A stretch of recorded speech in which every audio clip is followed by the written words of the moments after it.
મહાદેવર મિત્રો, આજે મેં દરેકને ભાવતી બાળકોથી લઈને મોટા દરેકની ફેવરેટ એવી હોમમેડ ડેરી મિલ્ક ચોકલેટ બનાવી છે.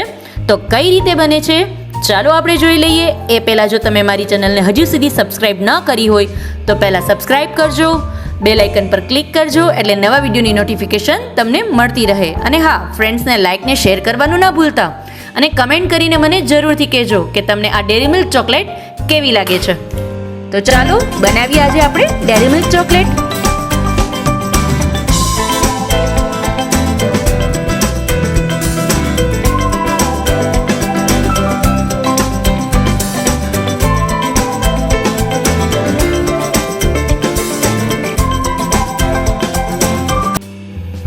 હેલો એવરીવન, મહાદેવર ટુ ઓલ. આજે આપણે ડેરી મિલ્ક ચોકલેટ ઘરે બનાવવાની છે. તો સૌથી પહેલા એના માટે હું ડાર્ક કમ્પાઉન્ડ લઉં છું. મારું ડાર્ક કમ્પાઉન્ડ છે અને સાથે સાથે મિલ્ક કમ્પાઉન્ડ પણ છે. એ પણ ડાર્કની સાથે મિલ્ક કમ્પાઉન્ડ આવે છે. બજારમાં ઇઝીલી તમને મળી જશે. આ જુઓ, આ રીતનું ડાર્ક કમ્પાઉન્ડ આવે છે. આ ડાર્ક કમ્પાઉન્ડ છે, જે મારી આ ચોકલેટ છે ડાર્ક કમ્પાઉન્ડ, એ લઉં છું. અને સાથે સાથે એ જ સેમ બેચમાં આ મિલ્ક કમ્પાઉન્ડ છે. આ મિલ્ક કમ્પાઉન્ડ છે. બંને સરખે ભાગે હું લઈશ અને એને ફાઇનલી ચોપ કરી લઈશ. ફ્રેન્ડ્સ, આ ડેરી મિલ્ક તમે એક વખત ઘરે ખાશો તો તમને બહારથી ડેરી મિલ્ક લેવાનું મન નહીં થાય. એટલો સરસ, એટલો સુપર ટેસ્ટ આવે છે ડેરી મિલ્કનો કે તમને એવું જ લાગશે કે બહારનું પેકેટ ખોલેલું છે તમે. એમાં એક સુપર ટેસ્ટી સુપર ઇન્ગ્રેડિયન્ટ આપણે યુઝ કરશું, જે આ ડેરી મિલ્ક ચોકલેટની જાન છે. તો એ કઈ રીતે અને કયું ઇન્ગ્રેડિયન્ટ છે જોવા માટે વિડીયોને લાસ્ટ સુધી જોજો, વચ્ચેથી સ્કીપ ન કરતા. એક પણ સ્ટેપ તમારો મિસ ન થાય એના માટે. અને હા ફ્રેન્ડ્સ, જો હજી સુધી તમે મારી ચેનલને સબસ્ક્રાઇબ ન કરી હોય તો પ્લીઝ એક વખત સબસ્ક્રાઇબ કરો, બેલ આઇકન પર ક્લિક કરો અને લાઇક અને શેર કરવાનું ના ભૂલતા. અને હા ફ્રેન્ડ્સ, એક વખત આ જ રીતે ડેરી મિલ્ક ચોકલેટ ઘરે બનાવી અને મને કમેન્ટ જરૂરથી કરજો કે તમારા બાળકોને આ ડેરી મિલ્ક ચોકલેટનો ટેસ્ટ કેવો લાગે છે. આ રીતે બધું મેં એકદમ સરસ ચોપ કરી લીધી છે ચોકલેટ્સને. હવે એને હું માઇક્રોવેવ કરી લઈશ. 1 મિનિટ માટે માઇક્રોવેવ કરીશ. એને હું 1 મિનિટ માટે માઇક્રોવેવ કરી લઈશ.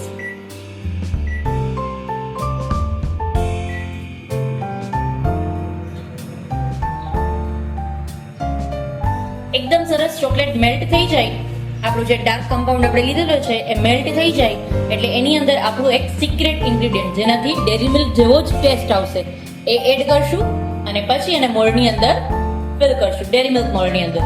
તો ચાલો જોઈએ આપણે કે કઈ રીતે બજાર જેવી જ ડેરી મિલ્ક ચોકલેટ મળે છે. અત્યારે ડેરી મિલ્ક ચોકલેટ ધીરે ધીરે ક્વોન્ટિટી ઓછી અને કોસ્ટ વધુ થાય છે. એના કરતાં આ ફ્રેશ ચોકલેટ બાળકોને ખવડાવો અને ખૂબ જ ટેસ્ટી બને છે. એક વખત જરૂરથી ટ્રાય કરજો. ફ્રેન્ડ્સ, મારી આ ચોકલેટ છે એ રૂમ ટેમ્પરેચરની છે, એટલા માટે હું માઇક્રોવેવ 1 મિનિટ કરું છું તો ઇઝીલી થઈ જાય છે.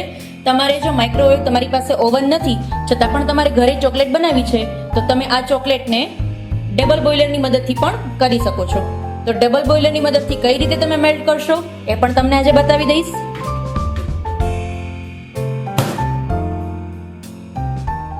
આપણી ચોકલેટ છે એ એકદમ સરસ મેલ્ટ થઈ ગઈ છે, તમે જોઈ શકો છો.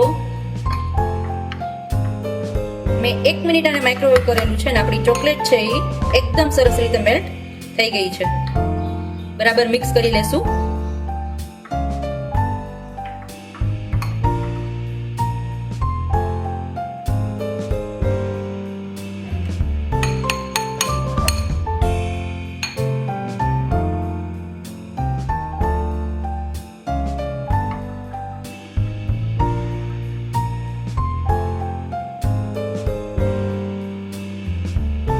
ક્યાંય પણ થોડા પણ ક્રેક ના રહે એ રીતે એકદમ સરસ મિક્સ કરી લેવાની ચોકલેટને. જો તમારી ફ્રેન્ડ્સ રૂમ ટેમ્પરેચરની ચોકલેટ ના હોય, ડાર્ક કમ્પાઉન્ડ તમારું જે છે એ ફ્રીઝની અંદર રાખેલું હોય તો એને 1 થી 2 કલાક માટે બારે રૂમ ટેમ્પરેચર પર રાખી અને પછી એને માઇક્રોવેવ કરવાનું, એટલે એ ઝડપથી એકદમ સરસ રીતે મેલ્ટ થઈ જશે. ડાયરેક્ટ ફ્રીઝમાંથી કાઢીને તમે જો એને મેલ્ટ કરશો તો શું થશે કે થોડી થોડી જેમ ઠંડી થશે એમ ચવડ થતી જશે. એટલે ક્યારેય એ ભૂલ નહીં કરવાની. રૂમ ટેમ્પરેચરનું જ કમ્પાઉન્ડ લેવાનું અને એને 1 મિનિટનું માઇક્રોવેવ કરેલું છે મેં. ચાલો, મારી આ ચોકલેટ છે એ એકદમ સરસ મેલ્ટ થઈ ગઈ છે. હવે એની અંદર મારું જે સુપર ઇન્ગ્રેડિયન્ટ છે, જે મારા ડેરી મિલ્ક ચોકલેટની જાન છે, એ એડ કરશું. હવે એ શું છે સૌથી પહેલા તો તમને એ કહી દઉં, એ છે કન્ડેન્સ મિલ્ક.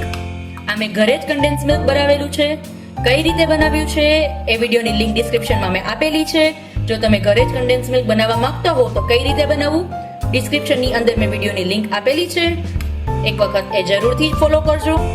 ચાલો તો એની અંદર એડ કરી દો કન્ડેન્સ મિલ્ક.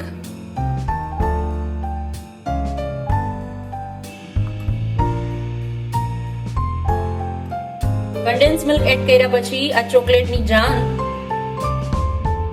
એટલી બધી ટેસ્ટી લાગશે. આ ચોકલેટ્સ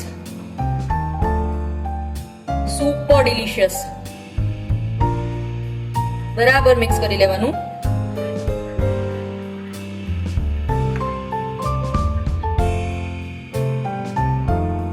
ફ્રેન્ડ્સ, તમે જોવો છો મારું આ થીક થઈ ગયું છે.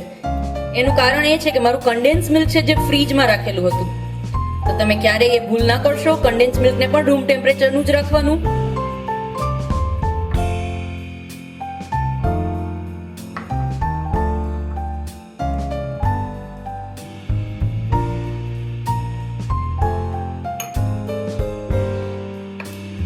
ફ્રેન્ડ્સ, આ તમે જોયું હશે કે ફ્રીઝનું કન્ડેન્સ મિલ્ક નાખવાથી થોડું ઘટ્ટ થઈ ગયું હતું, પણ આ પાછું એકદમ ચોકલેટ ફોર્મમાં આવી ગયું છે. મેં શું કરેલું છે કે રૂમ ટેમ્પરેચરનું કન્ડેન્સ મિલ્ક આમાં નાખેલું છે. જો તમારી પાસે રૂમ ટેમ્પરેચરનું કન્ડેન્સ મિલ્ક ના હોય ને ફ્રીઝમાંથી કાઢીને યુઝ કરવા માંગતા હો, પણ જો હોમમેડ કન્ડેન્સ મિલ્ક હશે તો આ કન્ડિશન સ્ટાર્ટ તમે કરી શકશો. મતલબ કે એ કન્ડિશનને મેં કન્ડેન્સ મિલ્કને મેં પાછું ગરમ કરી થોડુંક અને પછી એડ કરેલું છે. તમે જો એકદમ સરસ રીતે ચોકલેટ આપણી રેડી છે. જો તમે બહારથી કન્ડેન્સ મિલ્ક લીધું હશે તો તમે એને ગરમ નહીં કરી શકો, નહીં તો શું થશે કે એ બગડી જશે, ફાટી જશે, કેમ કે કેટલું જૂનું હશે. આ મારું ફ્રેશ ઘરનું બનાવેલું કન્ડેન્સ મિલ્ક હતું, જેને મેં થોડું ગરમ કરી અને પછી આમાં નાખેલું છે, બીકોઝ એ ફ્રીઝનું હતું એટલે. હવે આપણે ચોકલેટ મોલ્ડની અંદર એને એડ કરી દેશું. આ મારું ચોકલેટનું મોલ્ડ છે જે ઇઝીલી ઓનલાઈન તમને મળી જશે. તમે જો ઈચ્છો તો આની લિંક ડિસ્ક્રિપ્શનમાં આપી દઈશ તમને, એમાંથી તમે ઇઝીલી બાય કરી શકશો. હવે આપણે આ ચોકલેટ્સને ફિલ કરી લઈએ.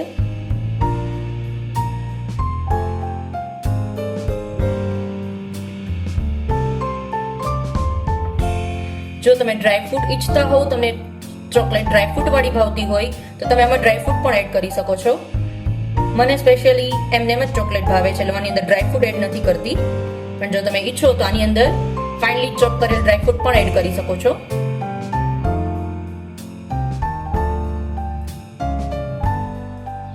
એકદમ સરસ મોલ્ડની અંદર આપણે એને ફિલ કરી દેશું.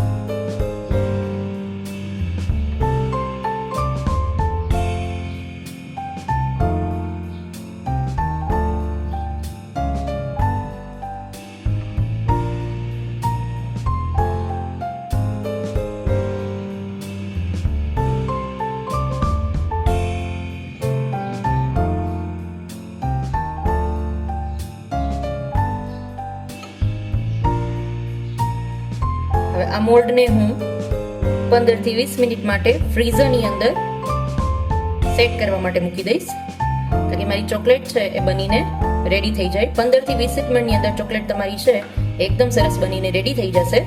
ફ્રીઝરની અંદર ફૂલ ટેમ્પરેચરમાં મેં એને 15 મિનિટ સુધી મૂકી દઈશ.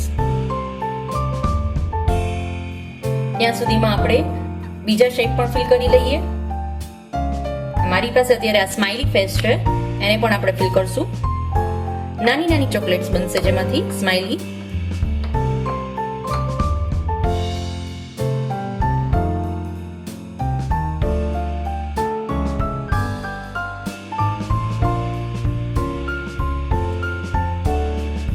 તમારી પાસે જે પણ મોલ્ડ અવેલેબલ હોય એ મોલ્ડની અંદર તમે આ ફિલ કરી શકો છો.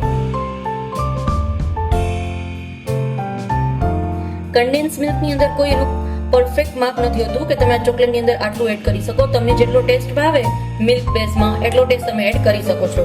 જ્યારે પણ ડેરી મિલ્ક ચોકલેટ જેવો ટેસ્ટ તમારે જોતો હોય તો મેં આની અંદર અત્યારે કમ્પાઉન્ડમાંથી બંને કમ્પાઉન્ડમાંથી એક પીસ જેટલા કમ્પાઉન્ડ લીધો છે. આશરે એ તમને કહી શકું 100 ગ્રામ જેટલું એક કમ્પાઉન્ડ, એવી રીતે 2 કમ્પાઉન્ડ, ટોટલ 200 ગ્રામ જેટલી મેં ડાર્ક કમ્પાઉન્ડ લીધેલા છે, એક મિલ્ક બેઝ અને એક નોર્મલ ડાર્ક કમ્પાઉન્ડ. એની અંદર મેં 3 મોટા ચમચા કન્ડેન્સ મિલ્ક નાખેલું છે. આપણી ચોકલેટ છે એ બનીને રેડી છે. તમે જોઈ શકો છો કેટલો સરસ શેપ આવેલો છે આ ચોકલેટનો. જુઓ તમે, કોઈ પણ મોલ્ડની અંદર તમે એને કરી શકો છો. તો આ આપણી હોમમેડ ચોકલેટ જે બાળકો ખાશે તો એકદમ હેલ્ધી છે અને એકદમ ટેસ્ટી પણ છે. તો એક વખત જરૂરથી ઘરે ટ્રાય કરજો. ફરી મળીશું એક નવી રેસિપી સાથે. ત્યાં સુધી આવજો. મહાદેવર.